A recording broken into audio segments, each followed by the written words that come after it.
नमस्कार प्रिय दर्शकों, स्वागत है आपका अपने चैनल शाश्वत वेदांता पर। दर्शकों, आज हम चर्चा करेंगे पुत्रदा एकादशी व्रत की। ये बात उस समय की है जब धर्मराज युधिष्ठिर बोले, हे भगवान, अब आप मुझे श्रावण मास के शुक्ल पक्ष की एकादशी की कथा सुनाएं। इस एकादशी का क्या नाम है तथा इसकी विधि क्या है?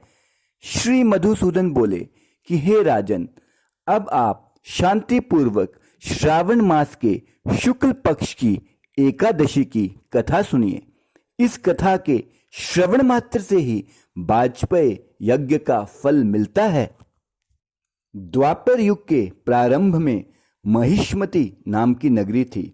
उस नगरी में महाजित नाम का एक राजा राज्य करता था। वह पुत्रहीन था, इसीलिए वह सदैव दुखी रहता था। उसे वह राज्य कष्टदायक प्रतीत होता था, क्योंकि पुत्र के बिना इस लोक और परलोक दोनों में सुख नहीं है। राजा ने पुत्र की प्राप्ति के बहुत यत्न किए, परंतु वह निष्फल गए। जब वह राजा वृद्ध होने लगा तो उसकी चिंता और भी बढ़ने लगी। एक दिन उसने प्रजा को संबोधन करके कहा कि ना तो मैंने अपने जीवन में पाप किया है और ना अन्यायपूर्वक प्रजा से धन ही एकत्रित किया है।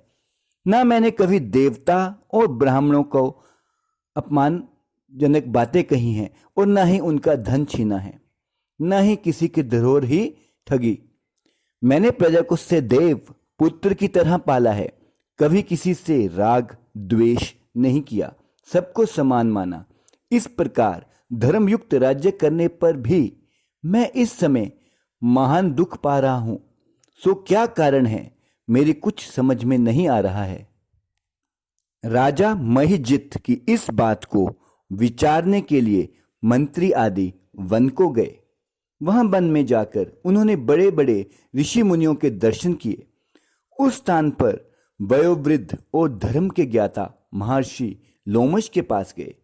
उन सब ने जाकर उन महर्षि को यथा योग्य प्रणाम किया और उनके सम्मुख बैठ गए। उनके दर्शन से सबको बड़ी प्रसन्नता हुई और उनकी विनय करने लगे कि हे देव, हमारे अहोभाग्य हैं कि हमने आपके दर्शन करें। इस पर लोमश ऋषि बोले कि हे मंत्रीगण, आप लोगों की विनय और आपके सद्व्यवहार से मैं अत्यंत प्रसन्न हूं। आप मुझे अपने आने का कारण बतलाइए। मैं आपके कार्य को अपनी शक्ति के अनुसार अवश्य ही करूंगा, क्योंकि हमारा शरीर ही परोपकार के लिए बना है, इसमें किंचित मात्र भी संदेह नहीं। लोमश ऋषि के ऐसे वचन सुनकर मंत्री बोले कि हे महर्षि, आप हमारी समस्त बातों को जानने में ब्रह्मा से भी अधिक हैं, अतः आप हमारे संदेह को दूर कीजिए। महिष्मति नाम की पुरी में महिजित नाम का एक धर्मात्मा राजा है। वह प्रजा का पुत्र की तरह धर्मानुसार पालन करता है, परंतु फिर भी पुत्रहीन है। इससे वह अत्यंत दुखी हो रहे हैं, क्योंकि प्रजा का यह कर्तव्य है कि राजा के सुख का ध्यान रखे। इससे हम आपके पास आए हैं। जब से हमने आपके दर्शन करे हैं, हमको पूर्ण रूप से विश्वास हो गया है कि हमारा कष्ट अवश्य ही दूर हो जाएगा, क्योंकि महान पुरुषों के दर्शन मात्र से ही प्रत्येक कार्य की सिद्धि हो जाती है।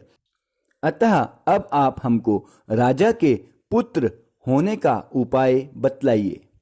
इस पर लोमश ऋषि ने एक क्षण के लिए नेत्र बंद किए और राजा के पूर्व जन्मों का विचार करने लगे। वह विचार करके बोले कि हे श्रेष्ठ पुरुषों, यह राजा पिछले जन्म में अत्यंत निर्लज था तथा बुरे कर्म किया करता था। वह एक गांव से दूसरे गांव में घूमा करता था। एक बार ज्येष्ठ मास के शुक्ल पक्ष की एकादशी को 2 दिन से भूखा था। दोपहर के समय एक जलाशय पर जल पीने गया। उस स्थान पर एक उसी समय ब्याही हुई गाय जल पी रही थी। राजा ने उसको प्यासी ही भगा दिया और स्वयं जल पीने लगा।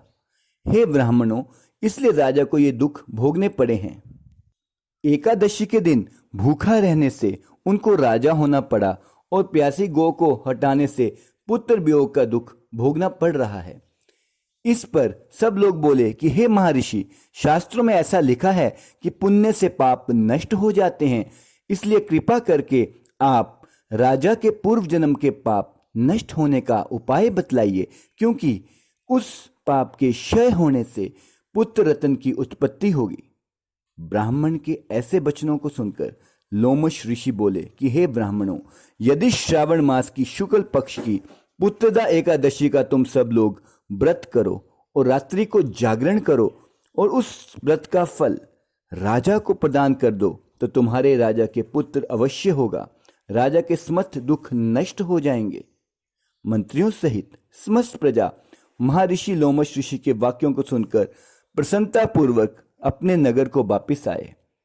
उन सब लोगों ने श्रावण मास के शुक्ल पक्ष की पुत्रदा एकादशी को लोमश ऋषि की आज्ञा अनुसार विधि पूर्वक व्रत किया और द्वादशी को उसका फल राजा को दिया। उस पुण्य के प्रभाव से रानी ने गर्भ धारण किया और 9 महीने के पश्चात उसके एक अत्यंत तेजस्वी पुत्र रत्न पैदा हुआ।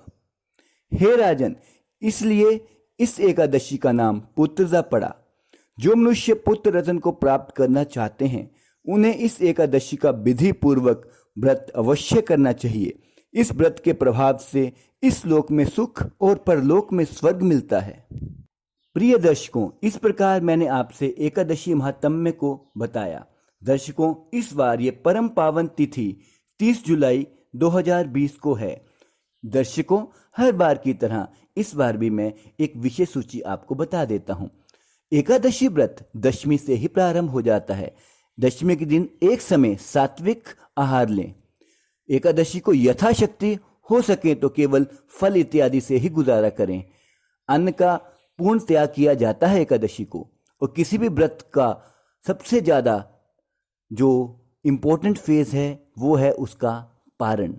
तो पारण इस बार 31 जुलाई को 5:42 AM से लेकर आप 8 बजे तक आराम से कर सकते हैं। तो दर्शकों, इस तिथि का अवश्य लाभ उठाएं और अपने जीवन को सफल बनाएं।